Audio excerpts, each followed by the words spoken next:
J Studio inawaletea.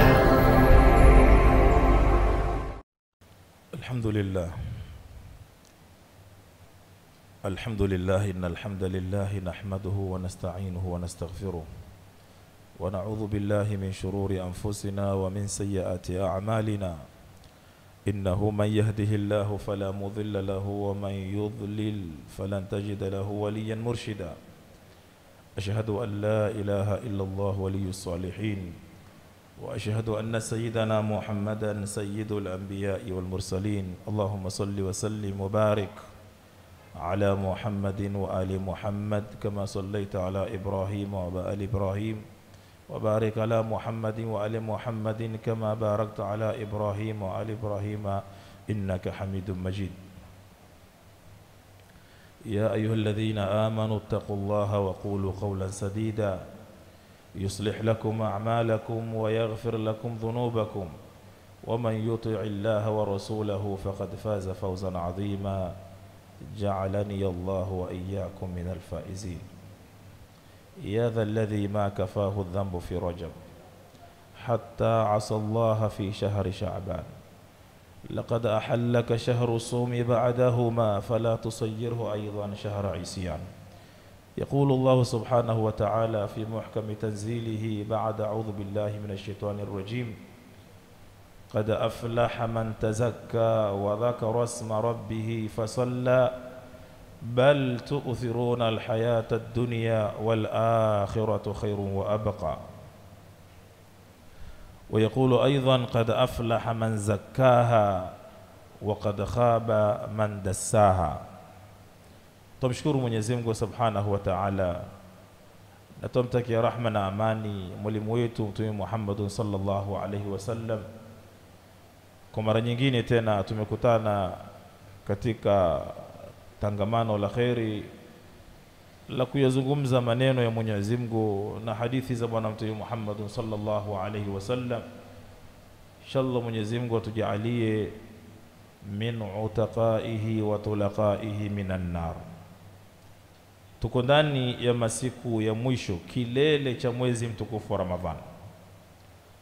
Mwezi huu ambao kwamba Mtume sallallahu alaihi wasallam asema: atakum Ramadhanu shahrun mubarak. Mwezi huu ambao kwamba ni mwezi wenye baraka.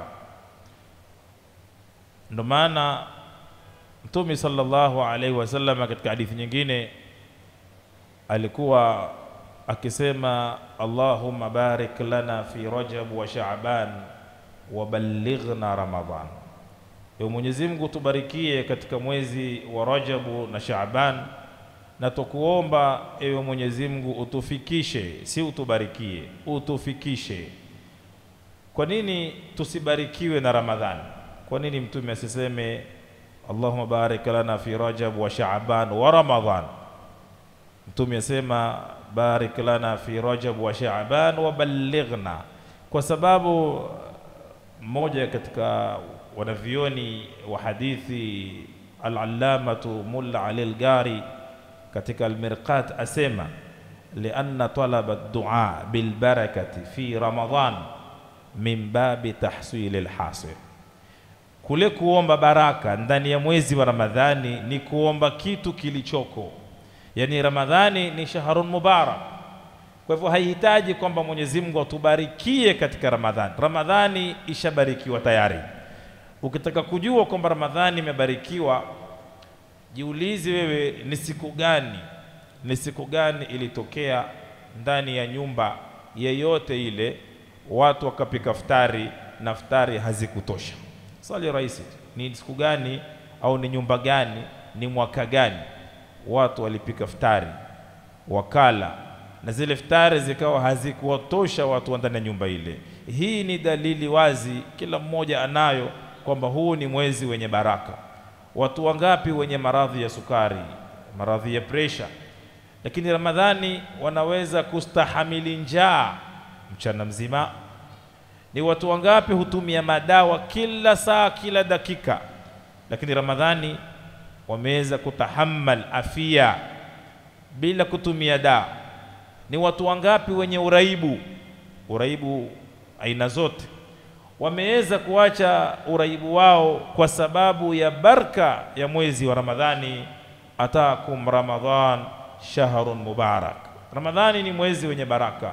Inshallah Mwenyezi Mungu atujalie katika watu ambao kwamba watapata baraka za mwezi wa Ramadhani. Leo tutazungumzia kwa ufupi kwa sababu muda si mrefu, na hii darasa imeombwa tena, imeombwa ikachaguliwa na mada kwamba nizungumzie mada ya zakatul fitr, mada mzito, mada ya kielimu yatakawasomi ndio waizungumzie, lakini maal asafi tumepewa nafasi tuzungumze. Kwa hivyo ikiwa mtaona makosa mtatunuia radhi, kwa sababu tumekalifishwa tuzungumze mada hiyo. Mwenyezi Mungu Subhanahu wa Ta'ala katika Qur'ani asema qad aflaha man tazakka, qad aflaha man tazakka, hakika amefaulu ule ambao kwamba ameitakasa nafsi yake. Aidha ameitakasa nafsi yake kwa kuitwahirisha nafsi ile na kila machafu, min shubuhatin wa shahawatin, au hakika amefaulu yule ambao kwamba ameitakasa nafsi yake kwa kuitolea kitu ambacho kwamba kisharia ni kitu chenye kutakasa nafsi. Qad aflaha man tazakka. Zaka katika lugha ya Kiarabu wanavyoni wasema taati hadhihi alkalima ala arba maan, kuna maana manne ya neno zaka. Maana ya kwanza, wanavyoni wakiona neno zaka linalokuja kwenye akili zao ni annama. Maana ya pili kwa Kiarabu huwa ni aziyada. Maana ya tatu ya zaka ni at-tahara, na maana nyingine ya zaka ni albaraka. Kwa hivyo ukisikia zaka, hiki kilma chazunguka katika maana manne, bimaana annama wa ziyada, kukua, kitu kuzidi na kikakuwa. Zaka yazku bimaana nama yanmu, ule mti ukipandwa ama ile mbegu ya mahindi ikipandwa ikamwagiwa maji, baada ya muda yanmu, hukua ile mbegu. Ikiwa ni mtoto amezaliwa hukua.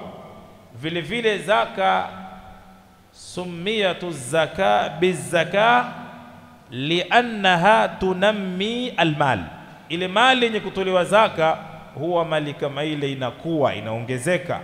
Katika siri kubwa na hikma ya mashru'iyati zaka ni kwa sababu Allah Subhanahu wa Ta'ala ataka ile mali ikitolewa zaka ipate kukua, na haijawahi kutokea kwamba mtu aliwahi kutoa zaka akafilisika, bali mifano iloko ni watu ambao kwamba hawatoi zaka ufilisika, kwa sababu hikma hii ni hikma rabbaniya, ni hikma ya Allah Subhanahu wa Ta'ala, kwamba zaka katika siri kubwa na tafsiri ya zaka ni kukua kwa mali. Mali ikitolewa zaka, Mwenyezi Mungu Subhanahu wa Ta'ala hujalia ikawa na izdiyad, ziada, mali hukua, mali huongezeka. Wakati mwingine mali yaweza ikakua lakini siongezeke. Kuna kukua na kuongezeka, hiyo ni mistalah ya kielimu, lakini kwa mukhtasar ni kwamba mali ikitolewa zaka haipati hasara. Tafsiri nyingine ni tafsiri ya at-tahara. Yawezekana mali yako kaichuma katika njia za haramu, ama katika kuchuma mali yako kukawa kuna pilka pilka za hapa na pale, ukapita ndia ambazo kwamba si za sawa. Kwa ile zaka utakayoitoa, Mwenyezi Mungu Subhanahu wa Ta'ala amejaalia kwamba ni kisafisho, ile zaka husafisha ile mali. Kwa hivyo katika maana ya zaka utapata kwamba Allah Subhanahu wa Ta'ala amejaalia kwamba ile zaka husafishwa mali ya mtu, ile mali ikawa ni safi kwa sababu imetolewa zaka. Vile vile zaka ni min asbabil baraka, zaka huvuta baraka, na baraka si lazima mali iongezeke. Ulikuwa na milioni 5 ziwe 7 ndio ujue na baraka. Wakati mwingine yaweza isiongezeke, lakini iepukane na maafa, ile mali ibakie ni constant, lakini mali ile haikutii dhiki, mali ile haina pressure, mali ile ina wepesi, lakini faida haipatikani kubwa, lakini hii ni dalili ya kwamba mali ile ina baraka. Kwa hivyo neno zaka tahtamilu hadhihi alkalima ala 4 ma'an, huenda ikakusudiwa bimaana an-nama au ziyada au tahara au albaraka. Mwenyezi Mungu Subhanahu wa Ta'ala ndani ya Qur'ani yasema kumwambia bwana Mtume Muhammad sallallahu alaihi wasallama, khudh min amwalihim sadaqa tutahhiruhum wa tuzakkihim wa salli alaihim inna salataka sakanun lahum. Hii hapa imetaja ni sadaka, khudh min amwalihim sadaqa, kwa sababu katika Qur'an mara nyingi sana hutajwa sadaka ikakusudiwa Qur'an, ila katika sehemu maalumu ambazo kwamba wanavioni wanazijua, ziko sehemu maalumu ikakusudiwa sadaka haimaanishi zaka. Lakini mara nyingi kisemwa sadaka, mara nyingi kama katika hii aya, innama sadaqatu lilfuqara'i wal masakin, hizi sadaka zikitajwa maana yake za kusudiwa ni nini? Ni az-zaka. Sehemu zingine ikitajwa sadaka huwa imemaanisha kitu tofauti, si zaka, lakini kwa hapa yamaanisha kwamba ni zaka, na zaka imeitwa ni sadaka lianna zaka au lianna al-infaq, kule kutoa kwa ajili ya Allah Subhanahu wa Ta'ala ni katika mambo machache yenye kuthibitisha imani ya mtu mbele ya Allah Subhanahu wa Ta'ala. Mtu aweza kasali lakini aweza akawa ni mnafiki, lakini mara nyingi sana wenye kutoa hutoa kwa sababu ya kupenda kheri, kwa sababu ya ubinadamu, kwa sababu ya utu ndo wamfanya mtu atoe. Ile fitrat Allahi allati fatara an-nasa alaiha, ule ubinadamu na ile jibilla ya kimaumbile humpelekea mtu akamuona mwenzake ana dhiki akamsaidia, ndio ikaitwa ni sadaka. Ni kitu kinachothibitisha ubinadamu, ni kitu kinachothibitisha imani ya mtu, ni kitu kinachothibitisha ukweli wa mtu, ni kitu kinachothibitisha uislamu wa mtu na undugu wa mtu. Kwa hivyo imeitwa ni sadaka, ni kipimo cha kupima ukweli wa mtu. Mtu aweza akawa ni mnafiki, lakini katika sadaka mara nyingi sana watu wengi wenye kusaidia, mara nyingi na mara zote watu wale huwa ni wakweli, aidha si kwa ajili ya Allah, lakini ni wakweli katika mapenzi yao kwako, au yawezekana ni wakweli katika yale wanayoyataka, yani ile ni thibitisho ya kitu fulani. Kwa hivyo Mtume sallallahu aambiwa na Mwenyezi Mungu, khudh min amwalihim sadaqa. Kwa nini? Tutahhiruhum, lianna sadaqa au zaka tutahhiru almal wa tutahhiru alanfus wa tuzakkihim. Zaka na sadaka vile vile humtakasa mwanadamu, humweka mbali mwanadamu na moto, humweka mbali mwanadamu na umaskini, humweka mbali mwanadamu na ufakiri, humweka mbali mwanadamu na matatizo ya kidunia, bali humweka mbali mwanadamu hata na maradhi kupitia zile sadaqat. Kwa hivyo hii ndo taarifu ya sadaka au zaka. Lakini leo sisi hatuzungumzii zaka bisifa amma, tuzungumzia zaka ambayo kwamba Allah Subhanahu wa Ta'ala ameitaja ala ahadi qawli ulama, qad aflaha man tazakka. Zaka hii ulama wafasiri wingi wanasema ni zakatul fitr. Hakika amefaulu Muislamu ambao kwamba ataafikiwa kuitakasa nafsi yake na kuitakasa saumu yake kwa kutoa zakatul fitri.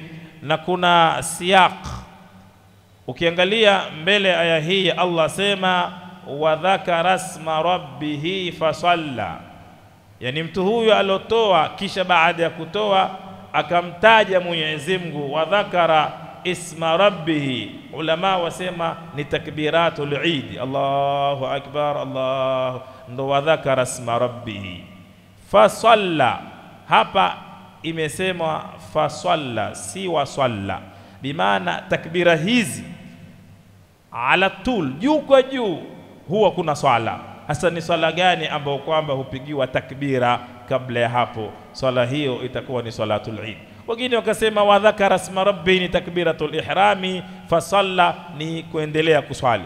Alhasil ni kwamba kauli yenye nguvu kwa mufassirin ni kwamba hii ndo asl ya mashru'iyatu zakatul fitr. Ndio maana ukisoma katika vitabu wanavioni wakizungumzia mlango wa zakatul fitr wanastadil na aya hii wakisema qad aflaha man tazakka, kwa sababu aya hii kwa wao ni asl, ndo msingi thabiti wa mashru'iyya ya zakatul fitr. Zakatul fitr Mtume sallallahu alayhi wasallam ameyeka faradha Rasulullah sallallahu alayhi wasallam zakatul fitr sa'an min tamrin wa sa'an min sha'ir. Mtume amefaradhisha zakatul fitr. Ndio maana kwa neno hili la faradha Rasulullah, wanavioni wa hadithi na mafukaha walipokuwa wakizungumzia hukumu ya zakatul fitri wakaja na lugha mbili. Lugha ya kwanza wakasema zakatul fitr wajiba, wakatumia lugha hiyo, lugha ya kwamba ni wajiba. Wengine wakasema ni sunnatun wajiba, ni sunna ile wajibu. Na hapa ni kwa sababu neno hili la wajiba katika sharia lina maana mapana. Mtume sallallahu katika hadithi yake asema salatul witri wajibatun ala kulli muslim, swala ya witri ni wajib. Je, nisiposwali witri nitapata madhambi?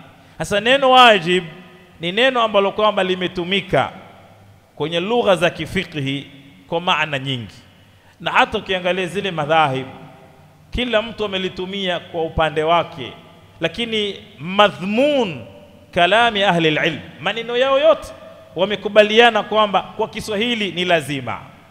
Neno wajib, fardh, hizo ni habari ndefu, lakini kwa mukhtasar ahlul ilmi wamekubaliana kwamba ni lazima kutoa zakatul fitr, aidha kwa kusema kwamba ni wajib, ni fardhu, ni sunna muakkada.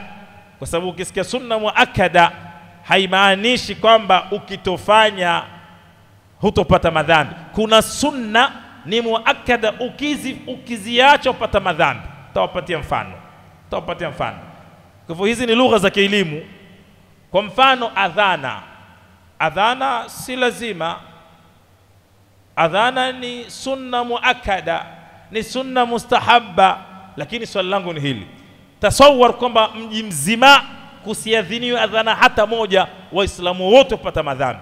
Mbona pate madhambi tena? Kwa sababu ni sunna, ni katika shaira za Uislamu. Kuna vitu wanavioni wa kifikihi huwa hawa viti ni fardh, lakini hata ikatumika lugha fulani maana yake huwa ni lazima, ni lugha ya kielimu imetumika, lakini ni kitu muhimu. Kwa hivyo zakatul fitri ni muhimu kiasi cha kwamba ikiwa hukutoa na una uwezo wapata madhambi, lazima ufanye qadha, lazima uilipe. Kwa hivyo neno sunnatun muakkada na wajiba na lugha zingine hazimaanishi kwamba sunna hii si lazima. Ziko sunna nyingi ndani ya Uislamu, nyingi tu, ambazo kwamba zaitwa ni sunna, lakini watu wakiafikiana wote kukiacha au kuiacha sunna kama hiyo wanapata madhambi. Mfano rahisi ni masala ya adhan. Kwa mukhtasar, ikiwa mji mzima hujaadhiniwa, waislamu wote wapata madhambi kwa sababu wamevunja zile shaira min sha'airillah. Kwa hivyo zakatul fitr ni muhimu waislamu waitoe, na hukumu yake ni sunnatun muakkada au sunnatun wajiba au ni wajiba. Kwa kifupi ni lazima kila mtu atakaokuwa ni mwenye kutoa. Na Mtume sallama alipoiweka hii ameiweka kwa watu ambao kwamba ala dhakari wal untha, mume na mke wana lazima kutoa zakatul fitr. Vile vile al-hurr wal abad, as-saghir wal kabir, mpaka wanavioni wakasema katika zakatul fitr la yushtaratu al-aql, si lazima uwe na akili timamu ndio utoe zakatul fitr. Hata mwenda wazimu pia atakiwa atolewe zakatul fitr. Yule ambao kwamba hatakiwi aswali shar'an, lakini zakatul fitri atakiwa atolewe. Mtoto mdogo alladhi la yalzamu alayhi sala, katika zakatul fitr lazima atolewe zakatul fitr. Mtoto aliye ndani ya tumbo kwenye mimba ya mama baada ya miezi 6, yani kile kiumbe kikamilika, ikiwa kuna ihtimali ya uhai, lazima atolewe zakat. Yani hii ni kuonesha kwamba hii ibada si kama ibada za kawaida, ni ibada mzito, na waislamu watakiwa waichukulie uzito kiasi kikubwa. Na nani mwenye kutoa zakatul fitr? Mwenye kutoa zakatul fitr ni mtu ambaye kwamba amemiliki chakula cha mchana wa Idi na usiku wa Idi. Ikitokea bajeti yako nyumbani ni kilo 6 mchana na usiku, ukapata kilo 6 zako za mchele na kitoweo chake na kila kitu, yani lunch ya Idi na ile breakfast na kila kitu kiko sawa sawa, ikawa mfukoni mwako umezidiwa na vijisenti kiasi fulani, kiasi cha kutosha kununua mchele kilo 2.5, basi wewe lazima utoe. Zikizidi umtolee na mke wako, zikizidi umtolee na mtoto wako, zikizidi umtolee kila ambao kwamba wamlisha, umtolee zakatul fitr. Hasa swali ni je, nani ama zakatul fitr hutolewa kitu gani? Zakatul fitri wanavyoni wa kifiqhi wana lugha huitumia, na lugha hii nimesikia mara nyingi watu wakizungumza, wanasema hutolewa, wanaita qutu ahli albaladi, qutu ahli albaladi au jullu aishi ahli albaladi. Hizi ni lugha hutumika, jullu aishi ahli albaladi, chakula kipendacho zaidi katika mji. Lakini hapa kuna kitu kimejificha. Chakula kipendacho zaidi kutumika katika siku ya Idi, si siku za kawaida, si favorite food, si staple food. Kwa sababu Kenya sisi staple food ni sima. Kwa hivyo ina maana zakatul fitri tounga sima. Qutu ahli albaladi ni chakula kiliwacho zaidi siku ya Idi katika huo mji. Kwa hivyo watu siku ya Idi wala nini katika mji huo, chakula hicho ndo kitoe. Si chakula ambacho kwamba huliwa siku za kawaida. Kule Uganda chakula chao sana ni matoke, staple food. Lakini si ati zakatul fitri watoe staple food yao. Ni chakula kiliwacho zaidi siku ya Idi katika ule mji. Kwa hivyo ikiwa chakula kiliwacho zaidi ni chakula gani? Ni Idi gani wewe ulienda hapa Mombasa ukapata mtu mpika sima na akawa ana raha, kila pika sima hula kama yale Mwenyezi Mungu alosema, wala tayammamul khabitha minhu tunfiquna walastum biakhidhi illa an tughmidhu. Kila pika sima siku ya Idi hula ikiwa roho yake haijaridhika. Sisemi si chakula, lakini kwa munasaba wa Idi, nani alofanya harusi akasema mimi nitapika sima? Kwa hivyo kuna chakula ambacho kwamba huliwa kwa munasabat, kwa furaha. Kile chakula cha sherehe kwenye miji, hicho chakula ndio chakula kinachotolewa zakatul fitr. Nadhani mpaka hapa mwanielewa. Kwa hiyo chakula hicho kitolewe, ulama wanasema ni saa. Saa ni pishi. Pishi ni 4 amdad, ni vibaba 4. Kibaba ni sawasawa na mikono miwili ya mwanadamu ambao kwamba si mrefu si mfupi, si mnene si mwembamba, mwanadamu wa kawaida. Akiteka mateko 4 kwa mikono miwili, kila teko moja laitwa ni kibaba. Ni sawasawa na nusu kilo. Nusu kilo au nusu kilo ya mchele ndo kibaba, ndo kibaba kimoja. Ikiwa mtu atakuwa ana hukumu ya kulisha maskini 60, atakiwa atoe kila siku nusu kilo ya chakula. Aidha atoe plate moja iliyopikwa tayari, ama anunue chakula kibichi cha nusu kilo akitoe apatie mtu, itakuwa kafara yake imepita. Kwa mukhtasar, pishi ni kilo 2.5. Hii nusu ulama wameiweka min babil ihtiyat, kwa kuondosha shaka, sababu hii kilo 2 si exact. Kwa hivyo yawezekana ikapungua kidogo ili kuondosha matatizo. Ili kuondosha matatizo ulama wamesema utoe kilo 2.5, wengine wanasema sio gramu ngapi, wengine wanasema kilo 3. Alhasil baina ya kilo 2.5 mpaka kilo 3, ukitoa 3 ni aula zaidi. Kila ukitoka kwenye shaka ni bora zaidi, lakini kilo 2.5 zakatul fitri yako itakuwa imepita. Kilo 2.5 kama hizi ukizitoa, wazitoa kuwapatia mafukara, kwa sababu hadithi imenas mafukara wale ambao kwamba, na katika lugha ya kisharia fakiri ni mtu ambao kwamba akiwa katika mchana wake yohitaji apate shilingi 100 ili amalize matatizo yake, basi yeye akenda mbio hapati zaidi ya shilingi 50, yani 49 kuteremka chini, yani nusu ya mahitaji yake hayapati. Huyo aitwa nani? Huyo aitwa fakir. Maskini ni yule ambaye kwamba yeye hupata hamna 50 mpaka 99, lakini 100 hakamilishi. Yani maana kwamba kwa siku nzima atakula wali, lakini wali ule utakuwa una mtuzi wa ukwaju, hana kitoweo. Akibahatika akipata chai, ampata chai ya rangi, labda na amri moja. Yeye mwenyewe ataka angalau hamna apate maruma 3 ndo tumbo lake limshike vizuri. Ama akitahamaki hiyo chai amekosa, mpata lunch. Akipata lunch ankosa jioni. Hawa watu ambao matumizi yao ya siku hayakamiliki kwa kiasi cha zaidi ya nusu wanaitwa mafukara, na wale ambao wanakamilisha nusu lakini hawakamilishi 100 kwa 100 wanaitwa ni maskini. Wote hawa wanakusudiwa katika zakatul fitr.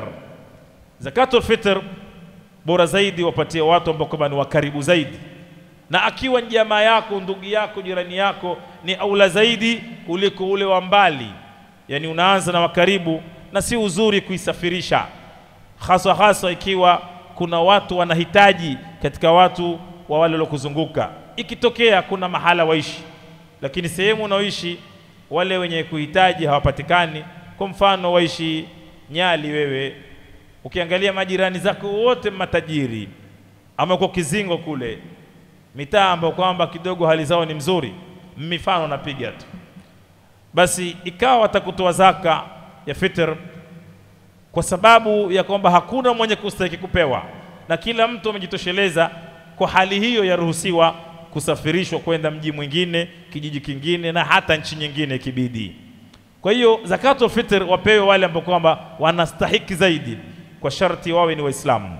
Wapewe kiwango kama hicho cha kilo 2.5 kwa kichwa kimoja, na wala hairuhusiwi ile kilo 2.5 uketi uanze kuigawanya. Sasa useme mimi nitamwekea nusu kilo ya mchele, alafu nitamwekea na unga wa sima nusu kilo, alafu nitamwekea na sukari na majani. Usifanye mambo hayo bana. Weka kilo 2.5, kisha ukipenda sasa eka na sukari, eka na nyama, eka na dania, eka na tomato, lakini usipunguze katika ile nisab, kile kipimo cha kilo 2.5. Usitoe ukasema nitamwekea roiko, nitamwekea uto. Toa kilo 2.5, kisha ukiwa wewe ni fa'ilul khairi zidisha baada ile amri ya Mungu. Kwanza ni uswali ya dhuhuri, kisha uswali na baadia. Wewe wasema ya dhuhuri nitaikata vipande viwili, rakaa 2 nitaswali ya dhuhuri, rakaa 2 itakuwa ni kablia, na rakaa 2 baadaye itakuwa mambo gani bana? Ni uswali rakaa 4 kamili za adhuhuri, ile amri ya Mungu. Kisha baada hapo ukiweza ongeza rakaa 2 imma qablia au baadia, lakini usipunguze ile amri ya Mungu. Sa'an min tamar wa sa'a min sha'iri, kwanza ikamilike. Katika masala zakatul fitr, kwa sababu najua maswali ni mengi, hii katika ulama wanasema katika mada zenye maswali mengi zaidi ni mada hii, na nadhani Sheikh Kea sijui ana hikma gani kunipatia jukumu hili. Hili ni jukumu zito, kwa sababu ni mada ambayo kwamba ina utata sana na ina maswali mengi, na kila siku kuna maswali ambayo kwamba huzuka kila siku katika masala ya zakatul fitr. Katika masala ya kutoa qima, kutoa pesa badala ya kutoa chakula, jumhur ahli alilm, jumhur alfuqaha wamesema kwamba utoe chakula kwa sababu ya kudhibiti nas, ili kutoka kwenye shubha, haswa Kenya. Kwa nini Kenya? Kwa sababu nchi zingine yakija masala ya qima, wao wana majma'ul fiqhi, wana jopo la fatwa. Lile jopo la fatwa lina haki kutoa fatwa baina ya kujawazisha kutoa kima au kutoa chakula. Sisi Kenya maal asafi shadid hatuna jopo la fatwa, waloko mashekhe tu. Hakuna jopo, hakuna majma', hakuna darul ifta. Sisi hapa ni mwafulani kwenye msikiti wa Musa aseme kivyake na mwingine kule aseme. Kwa hivyo ndo maana hata tukisema kwamba ikisemekana yafaa kutolewa senti, sala litakuja shilingi ngapi? Utasikia kwenye mpesa 650, 350, 300 kwa nani? Kuna watu hula sunrise, kuna watu hula pishori. Sasa ni masala mazito, lakini kwenye nchi ambazo kwamba kuna dola kupanda, kuna dola kushuka, hiyo 150 mwaka huu tu au kila mwaka, yani kuna masala mazito katika masala qima. Lakini jumhur ahli ilmi, Imam Shafi, Ahmad bin Hanbal na Malik wamelazimisha iwe ni chakula. Kwa sababu gani chakula? Kwa sababu wamesema katika masala haya, masala ya kiibada, lazima watu wataqayyad na zile nusus, kiasi cha kwamba wasifungue mlango kisia. Wakasema maadamu mtume amesema ni chakula, mtume alikuwa na uwezo wakati ule palikuwa pana pesa. Kwa mtume aliposema ni chakula, basi ni uzuri wa Islamu wazuie kwenye chakula. Iko zaka ya pesa, ziko zaka za dhahabu, ziko zaka za matunda, ziko, lakini hii hapa ni kwa kile kilichotajwa. Lakini katika wanavyoni waloruhusu kutolewa chakula wakakhtalifiana, je, ni chakula alichokitaja mtumi ama ni chakula cha kila watu na chakula chao? Hapa wakatoka tena wakaanza kukisia. Walokubali kwamba ni chakula wakagawanyika. Wengi wakaruhusu kwamba kila mtu atoe chakula cha mji wake, kwa hivyo yategemea ule mji wenu, ikiwa si lazima iwe ni tende. Mtume anasema waswa'an min tamar. Sasa swali ni hili, hebu nikuulize wewe Muislamu, hapa Majengo utoe kilo 2.5 za tende umpatie mtu zakatul fitr, atakuona vipi?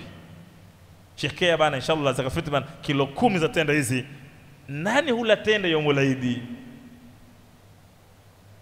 Kwa hivyo kupitia masala kama haya wanaviona wakafungwa mlango kwamba chakula cha mji kitolewe, kwa sababu wanavioni walosema ni chakula wamefungua mlango wa chakula kingine. Na wale wengine kina Abu Hanifa na kina Umar Abdul Azizi na wanavioni wengine wakasema basi nyinyi ikiwa mmefungua mlango wa chakula kingine kwa kusema kwamba kila watu wana chakula chao, basi na sisi tusema maslaha ya zakatul fitri ni kumuondoshia matatizo, ni tu'matun lilmasakin. Ikiwa ni kumuondosha matatizo, basi senti zaondosha matatizo zaidi ya kilo 2 za pishori. Wakafungua mlango na wao, mlango wa qima. Kwa hivyo ni masala ya kielimu, ni masala ya kiijtihad. Kwa hivyo wako baadhi ya wanavyoni wenye kusema kwamba waweza kutoa zakatul fitr qima, na si kauli mpya wala si uzushi, ni kauli ya wanavyoni, lakini si kauli ya jumhur ahli ilmi. Kauli ya jumhur ni kutoa chakula, na kauli ya kutoa chakula ni kauli aslam, ni kauli ambayo kwamba imesalimika zaidi kuliko kauli ya kutoa. Lakini lau Muislam atatoa qima kwa kukisia thamani ya kile chakula, zakatul fitri yake itasihi. Na hapa pana masala muhimu. Panapokuwa pana ikhtilafu kwa wanavyoni, si haki wewe kuidhoofisha kauli nyingine kuiona kwamba haifai. Ni kwamba kauli nyingine itakuwa haina nguvu kwako. Kwa kuwa haina nguvu haimaanishi kwamba si sawa. Masala ni sawa si sawa, hayo ni masala mengine. Masala kielimu ni ipi yenye nguvu, ni ipi nitaifuata. Si kwamba kwa sababu pakitokea ikhtilafu yoyote ya kielimu na ikhtilafu ijengewe kwa elimu, haifai kutangaza msimamo mmoja kwamba ndio uko sawa. Ni kusema msimamo huu una nguvu, si uko sawa. Nani alikwambia uko sawa? Ni kwamba msimamo huu una nguvu. Hoja za kielimu kwa mtazamo wangu na wako, taona hapa ndo kwenye nguvu zaidi. Ama usawa, hilo Mwenyezi Mungu Subhanahu wa Ta'ala, walikulli wijhatun huwa muwalliha fastabiqul khairati aina ma takunu ya'ti bikumullahu jami'a. Kwa mukhtasar, yeyote atakaoamua kutoa chakula atakuwa amefanya kisicho na shaka, na atakayeamua kutoa senti basi lazima ajipime sana, azingatie nukta kama hizi. Nukta ya kwanza, ahakikishe kwamba senti atakazotoa ni senti ambazo kwamba zaweza kununua mchele wa aina yeyote. Si useme utatoa senti utapata shilingi 250. Toa chakula bana. 250 zako baki nazo mwenyewe. 250 sijui 180 130. Ikiwa wewe 280 tafadhali toa mchele, kwa sababu yule utakayempatia kuna uwezekano ashindwe kununua kilo 2.5 kwa pesa ulompatia. Lakini ikiwa hadha mujarrad rai, ikiwa wewe watakutoa senti kwa dharura zako, uko mbali, itakavyokuwa hakikisha kwamba kile kima utakachokitoa ni kima ambacho kwamba chaweza kununua mchele wa kilo 2.5 wa mchele wa aina yoyote wakati wowote kwa bei yoyote. Yani lazima kima kiko juu sana, kwa sababu hatuna majma ya kifikihi, hatuwezi kuhadid ni kima fulani, lakini kila mmoja akili kitwani mwake. Ukitatizika nenda kwenye chakula utoe kilo 2.5 na Mwenyezi Mungu atakubali zaka yako. Masala mengine ni wakati wa kutoa zakatul fitr. Zakatul fitr ni wajib, ni lazima kwa Muislamu ambao kwamba ameandamiwa na mwezi wa Shawwal. Shawwal ikiandama, jua likizama, mwezi ikathubutu umeonekana wa Shawwal, na ukawa uko hai na una chakula cha mchana wa Eid na usiku wa Eid, basi ni lazima kwako wewe kutoa zakatul fitri kwa ajili ya nafsi yako na kwa wale wote ambao kwamba wawalisha nyumbani kwako. Lakini vile vile yaruhusiwa zakatul fitri an tuqaddama biyawmin au biyawmaini, itangulizwe kwa siku moja au siku mbili, mwezi 28 au mwezi 29 waweza ukatoa, au mwezi 30 vile vile waweza ukatoa kabla ya muandamo wa mwezi wa Shawwali kwa siku moja au siku mbili kwa nia ya zakatul fitr. Na zakatul fitr katika malengo makubwa Mtume sallallahu alaihi wasallama amejaalia zakatul fitr ni jabar, ni kiunganishi katika ibada za Allah subhanahu wa ta'ala. Kuna viunganishi. Ile sala ikiwa imekoseka, mtu huswali sujudu sahwi zile kwa lengo la kuunga mapungufu yalotokea ndani ya swala, imma kwa kuzidisha kwa kupunguza. Akaswali sijida mbili zile, ya imma kabla salami au baada salam, kwa lengo la kuiunga ile swala.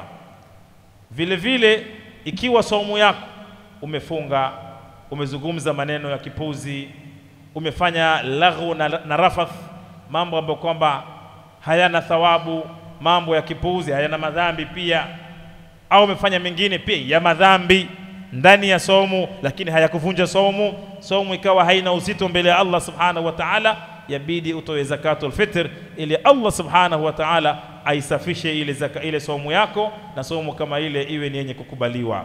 Na vile vile katika malengo makubwa ni idkhalu sururi fi qulubi alfuqara wal masakin, is'adu alfuqara, wale maskini wapate kuwa na furaha. Na hii ni katika khasais katika dini ya Kiislamu. Hakuna dini duniani ambayo kwamba imeweka siku maalum kuwasaidia watu isipokuwa dini ya Kiislamu. Hakuna dini maalumu watu wamewekewa kiwango maalumu cha kuwasaidia watu kwa siku maalumu kufurahisha isipokuwa hata Krismasi. Hakuna kiwango cha kisheria ndani ya Ukristo cha kusaidia maskini, lakini ndani ya Uislamu kuna zakatul fitr. Ikifika Eid al-Adha, yani idi hii wapewe mtee na idi ile nyingine wapewe kitoweo. Angalia hikma Mwenyezi Mungu, jamaa wachome nyama kule na huku wapike wali. Hikma kubwa kabisa Allah subhanahu wa ta'ala. Kwa nini idi kusichinjwe? Allah mwenyewe ajua. Kwa nini kule isiwe ni nyama na mtele? Kule nyama tu. Sasa wewe ikiwa utaamua kutoa zakatul fitr ya kilo 2 kisha uongeze na nyama kwa juu, itakuwa fabiha wa neema. Na kule ukitoa nyama kisha uongeze na mtee kwa juu, ule mtee huwa si udhiya, lakini huwa ni sadaqatu minas sadaqat. Kwa hivyo ikiwa utaweza kuwafurahisha wale maskini kwa kiwango kikubwa zaidi, itakuwa mfanya vizuri, lakini wajibu ni kutoa ile Allah subhanahu wa ta'ala anataka, nayo ni kilo 2.5 kabla ya salatul Eid. Mtume sallallahu alayhi wasallam, faman addaha qabla as-salah faqad addaha, atakayoitoa hii zakatul fitri kabla ya swala ya Eid, hakika mtu kama huyo atakuwa ametekeleza ule wajibu wa Allah. Wa man addaha ba'da as-salah fahiya sadaqatun minas sadaqat, ukiitoa baada ya swala itakuwa ni sadaka umetoa, na utakuwa una deni la kuitoa zakatul fitr mwaka ujao. Utatoa zakatul fitr vile vile, utaitoa zakatul fitr kwa sababu zakatul fitr ni katika ibada za wakati maalum, haisihi ila ndani ya wakati.